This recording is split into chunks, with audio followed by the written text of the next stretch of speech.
videolar vasitəsilə və prezentasiya vasitəsilə insan hüquqları haqqında məlumat aldıq.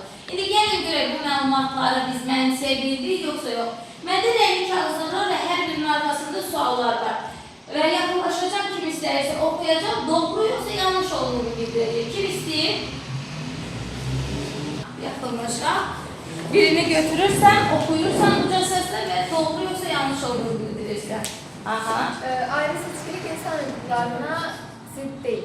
Aha. Çünkü insanlar arasında beraber ölümün olur. Aha. Bu doğru da yoksa yanlış? Zidd değildirse bu doğru değil. Zidd değilse eğer Bəli. ayrı seçkilik bu yanlış. Aha, aferin. Otur. Daha sonra kim istəyir? Aha.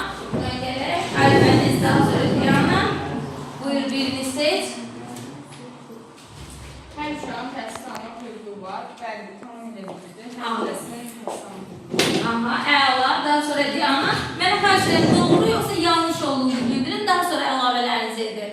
İnsanları dinə görə təhqir etmək normaldır, xeyir üçün normal deyil. Aha, bu doğru yoxsa yanlışdır? Yanlışdır. Əla. Daha sonra iki kartımız qaldı uşaqlar.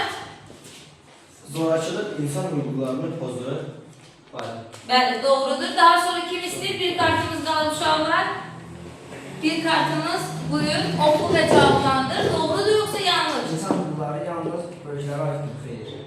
Aha. Doğru yoxsa yanlış? Yanlış. Aferin. Düzdür. Dərslərinizi mənimsəyə bildik. Və həyatda da hər zaman çalışın ki, öz hüquq və vəzifələrinizi bilib, ona uyğun addım atasınız.